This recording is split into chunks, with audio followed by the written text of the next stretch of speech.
नमस्कार, दिल्ली 24 भारत देख रहे हैं आप। मैं हूं आपके साथ अनीता शर्मा और शुरुआत करते हैं देवभूमि स्पेशल की। और आज बेरोजगार नर्सिंग अधिकारी अपनी मांगों को लेकर परेड ग्राउंड पहुंचे, जहां उन्होंने सरकार के खिलाफ धरना प्रदर्शन किया। और लेकिन उनके प्रदर्शन करने से पहले ही ग्राउंड पर पुलिस ने भी प्रदर्शनकारियों को पुलिस वाहन से भरकर धरना स्थल एकता विहार ले गई। और इस दौरान कांग्रेस के वरिष्ठ नेता हरक सिंह रावत अधिकारियों के समर्थन में पहुंचे। उन्होंने सरकार पर आरोप लगाते हुए कहा कि ये सरकार बेरोजगारों का अहित कर रही है। और साथ ही कहा कि चिकित्सक शिक्षा विभाग और स्वास्थ्य विभागों के कुल 690 नर्सिंग अधिकारियों की भर्ती के पदों पर उत्तराखंड चिकित्सा सेवा चयन आयोग ने जो विज्ञापन और परीक्षा के माध्यम से जारी की है वो उसे वापस लिया जाए। साथ ही वर्तमान नर्सिंग भर्ती विज्ञापन और भर्ती पोर्टलों को शीघ्र ही निरस्त किया जाए। उन्होंने उत्तराखंड और साथ ही मूल निवासी अभ्यर्थियों को प्राथमिकता देने की बात कही है। आज हमारे नर्सिंग की बेटियां बेटे अगर आज अपनी मांग को लेकर प्रदर्शन करना चाह रहे थे तो नौबत ही नहीं आती प्रदर्शन करने की। आप बातचीत कर लेते, उनसे रास्ता निकाल लेते, तो ये नौबत नहीं आती। अगर वो आज जो है उन्होंने सूचना दी, सिटी में सूचना दी कि आज हम जुलूस के रूप में जाएंगे, धरना आप जहां भी तय करोगे हम वहां धरना देंगे, लेकिन आप इकट्ठा नहीं होने दे रहे हो, उनकी गिरफ्तारी कर रहे हो। आज वो छोटे छोटे बच्चों को छोड़कर आई हैं, हमारी बेटियां, हमारी बहनें, हमारे भाई लोग, और आप ये अत्याचार करो। ये तो लोकतंत्र की हत्या है। ऐसा लग रहा है कि तानाशाही आ गई उत्तराखंड के अंदर, कोई अपनी बात को नहीं कह पा रहा है। ये इस प्रदेश के साथ की कब तक यह अन्याय हम लोग सहेंगे? इस प्रदेश के जिस तरह अन्याय हो रहा है, तो ये निश्चित रूप से अच्छा नहीं है और ये रिवाइज होना चाहिए। मैं कह रहा हूं कि सरकार ये रिवाइज करे।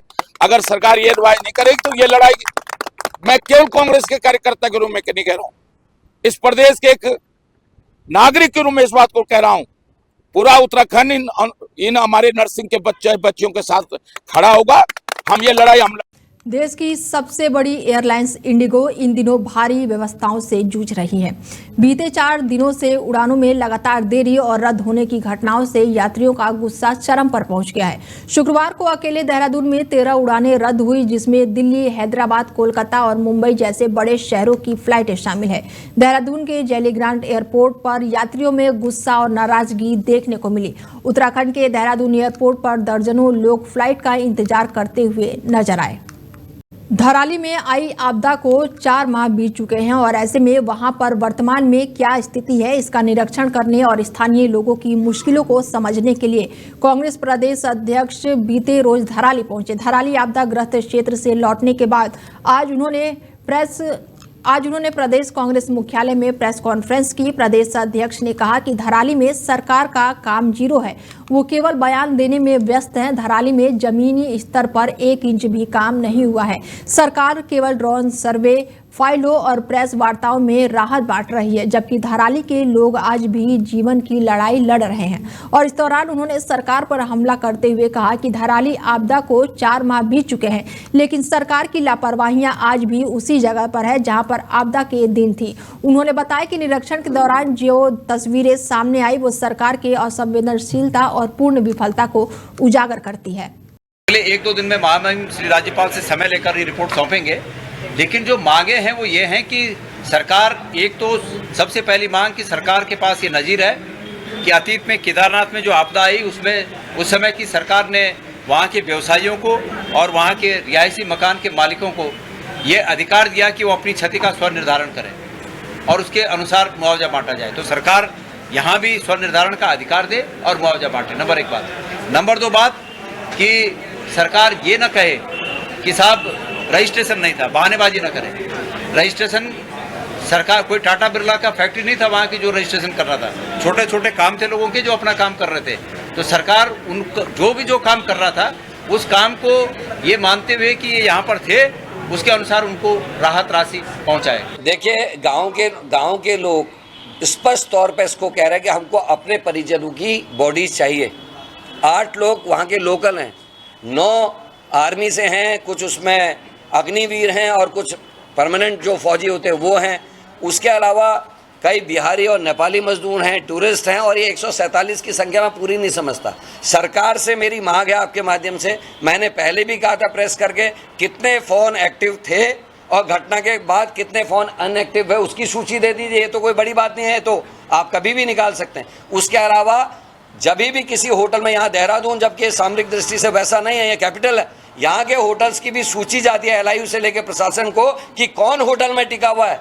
वो सामरिक दृष्टि से महत्वपूर्ण है। क्या वहाँ के लॉजेस का, होम स्टेज का, होटल्स के आंकड़े क्या इनके पास, प्रशासन के पास नहीं होने चाहिए? क्यों वो दबाए जा रहे, क्यों छिपाए जा रहे? ये एक गंभीर विषय। सहकारिता विभाग के द्वारा इस साल को सहकारिता वर्ष के रूप में मनाया जा रहा है, जिसके लिए उत्तराखंड के भी सभी 13 जिलों में सहकारिता मेले आयोजित किए जा रहे हैं। और ऋषिकेश के साथ साथ बता दें कि हरिद्वार के ऋषिकुल मैदान में आयोजित सहकारिता मेले में प्रदेश के सहकारिता मंत्री धन सिंह रावत भी शिरकत करने पहुंचे और इस दौरान उन्होंने तमाम स्वयं सहायता समूहों और महिला समूह के उत्पादों और स्टॉलों का निरीक्षण किया और कई उत्पादकों को सराहा भी। मंत्री धन सिंह रावत ने कहा कि सहकारिता मेलों के आयोजन का उद्देश्य समूह के उत्पादों को बाजार उपलब्ध कराना और स्थानीय उत्पादकों को राष्ट्रीय स्तर पर पहचान दिलाना है। उन्होंने कहा कि 10 जिलों में मेले का आयोजन हो चुका है, जबकि अन्य 3 जिलों में भी मेले का आयोजन होगा और देहरादून में इस कार्यक्रम का समापन होगा, जिसमें केंद्रीय सहकारिता मंत्री भी शामिल होंगे। संस्कृत भाषा को नई ऊर्जा और नई पहचान देने के लिए उत्तराखंड संस्कृत विश्वविद्यालय में आज 5 प्रमुख प्रतियोगिताओं का भव्य आयोजन शुरू हुआ है, जिसमें पूरे प्रदेश से 900 से अधिक छात्र छात्राओं ने प्रतिभाग किया। और ऐसे में विश्व संस्कृत अकादमी की ओर से आयोजित इस राज्य स्तरीय प्रतियोगिता में वही प्रतिभागी पहुंचे जो पहले 95 विकास खंडों में हुए खंड स्तरीय प्रतियोगिताओं में विजय बने थे। ऐसे में पूरे उत्तराखंड के 13 जिलों से चुने गए ये प्रतिभागी अब राज्य स्तर पर अपनी योग्यता का प्रदर्शन कर रहे हैं। संस्कृत अकादमी के सचिव मनोज किशोर पंत ने बताया कि ये आयोजन सिर्फ सांस्कृतिक विश्वविद्यालय तक सीमित नहीं है, बल्कि प्रदेश के कई स्कूलों में आए छात्र छात्राएं भी इसमें हिस्सा ले रहे हैं। खटीमा क्षेत्र की प्रसिद्ध पुरानी शारदा देवा नहर इन दिनों बदहाली का शिकार हो गई है। लंबे समय से नहर की सफाई न होना, जिससे जल प्रवाह पूरी तरह से प्रभावित हो गया है। नहर की इस स्थिति को लेकर किसानों में भारी असंतोष और उत्तर प्रदेश उत्तराखंड प्रशासन की कार्यशैली पर सवाल खड़े हो रहे हैं। उमर खान ने कहा है कि जैसे ही उत्तराखंड सरकार से औपचारिकता प्रस्ताव प्राप्त होता है, विभाग नहर की सफाई और मरम्मत का कार्य तुरंत शुरू कर देगा। सफाई होने पर किसानों को खेतों में पर्याप्त पानी मिलेगा और सिंचाई व्यवस्था सुचारू हो सकेगी। स्थानीय किसानों का कहना है कि नहर के जाम होने से खेतों तक पानी नहीं पहुंच पा रहा है, जिससे रबी सीजन की फसलें प्रभावित हो रही हैं। किसानों ने दोनों राज्यों की सरकारों से समन्वय बनाकर राज्य में और साथ ही समन्वय बनाकर जल्द से जल्द नहर की सफाई शुरू करने की मांग की है। कारण ये है कि अब पूरा आप अगर 1250 रिस्टोरेशन हम लोग अगर कराते हैं तो आगे जो देवा नदी पड़ती है, देवा नदी में आपने देखा होगा कि भाई एनक्रोचमेंट उसके दोनों तरफ से है, दोनों बैंक की तरफ से एनक्रोचमेंट है, जिसकी वजह से इस नहर को हम 1250 क्यूसेक से चला ही नहीं पाएंगे। और सन 2000 का एक नैनीताल हाईकोर्ट का एक आदेश भी है, जिसमें उन्होंने ये कहा है, माननीय हाईकोर्ट में उच्च न्यायालय ने ये कहा है कि आपको इस तरह चलाना है कि किसान की खेती ना डूबे उस पर और वो डूब क्षेत्र से बाहर रहे। तो उस तरह चलाने के लिए हमें इस नहर को आज के समय में 200 से 250 से हम ज़्यादा चला भी नहीं सकते हैं। तो हम उतना ही रिस्टोरेशन करना चाह रहे हैं जितना हमें रिक्वायर्ड है। बहुत परेशानी का सामना है। देखिए पूरी सिल्ट भरी पड़ी है, सामने दाएं बाएं पूरा भरा पड़ा है, इसमें न इसमें सफाई है। और जब इसमें बाढ़ आती है पूरे नदी का पानी बाहर गिरता है, इसमें नदी में पानी नहीं रहता, यहाँ पूरा इधर गिर जाता है नीचे। किसानों को बड़ी दिक्कत आती है, अभी भी बहुत दिक्कत है, पानी इसकी वजह से आता नहीं है, किसानों तक पहुँचता नहीं है दूर।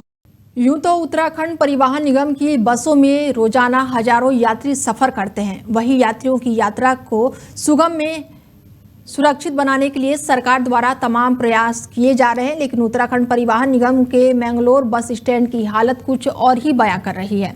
दरअसल मैंगलोर में उत्तराखंड परिवहन निगम के बस अड्डे पर मात्र पीआरडी का एक जवान ही तैनात है। पीआरडी के जवान के सहारे ही उत्तराखंड परिवहन निगम का ये बस स्टैंड संचालित है। हरिद्वार से दिल्ली की ओर जाने वाले उत्तराखंड का आखिरी बस स्टैंड मैंगलोर है और ऐसे में मैंगलोर बस अड्डे के सामने प्रत्येक दिन उत्तराखंड परिवहन निगम की सैकड़ों बसें गुजरती हैं। वहीं इन दिनों बसों में हर दिन हजारों यात्री सफर करते हैं, लेकिन मैंगलोर बस अड्डे पर उत्तराखंड परिवहन निगम की ओर से कोई भी कर्मचारी तैनात नहीं है। उत्तराखंड परिवहन निगम का मैंगलोर बस स्टैंड केवल एकमात्र पीआरडी जवान के सहारे संचालित किया जा रहा है। वहीं स्थानीय लोगों का कहना है कि लंबे समय से मैंगलोर बस स्टैंड पर उत्तराखंड परिवहन निगम का कोई भी कर्मचारी तैनात नहीं किया गया है, जिस कारण कोई भी बस उत्तराखंड परिवहन निगम के मैंगलोर बस स्टैंड के अंदर नहीं आती। सभी बसें बस स्टैंड के बाहर से राष्ट्रीय राजमार्ग से होकर गुजर जाती हैं। मंगलौर क्षेत्र में एक बस स्टैंड है, बस स्टॉप, जो कि उत्तराखंड का एक नार्सन बॉर्डर से टच में होकर के पहला ही बस स्टैंड पड़ता है, जिसमें कोई मूलभूत सुविधा नहीं है। सरकार के द्वारा वहां पर कोई भी परिवहन निगम के द्वारा कोई भी लंबे समय तक कोई कर्मचारी नियुक्त नहीं किया गया है। सिर्फ एक पीआरडी वहां पर उपस्थित होता है, उसी के द्वारा वो सब ऑपरेट किया जा रहा है। यहाँ पर लगभग 1000 यात्री यहाँ पर होकर गुजरता है, जो कि किसी को कोई मूलभूत सुविधाएं नहीं मिलती। मान लिया किसी यात्री को किसी बस के बारे में कोई इंक्वायरी चाहिए तो वहाँ पर कोई भी कर्मचारी मौके पे नहीं मिलता। सिर्फ एक पीआरडी वहाँ पर नियुक्त किया गया है। यहाँ पर कोई कर्मचारी वो नहीं है, लेकिन ऑनलाइन वो चलता, लेकिन ऑनलाइन में भी यहाँ पर बार बार निकल जाती है। जो बाहर से आए हुए यहाँ के यात्री कैसे रहेंगे जी, तो बताओ। पहली बात तो यह है कि बस बाहर से बाहर हम आते हैं यहाँ दिल्ली के लिए जाने के लिए व्यवस्था करते हैं अपनी, भाई हम यहाँ से दिल्ली जाएंगे और दिल्ली के लिए कोई बस ही नहीं है यहाँ पर। फिलहाल बुलेटिन में मेरे साथ इतना ही। दीजिए इजाजत, नमस्कार।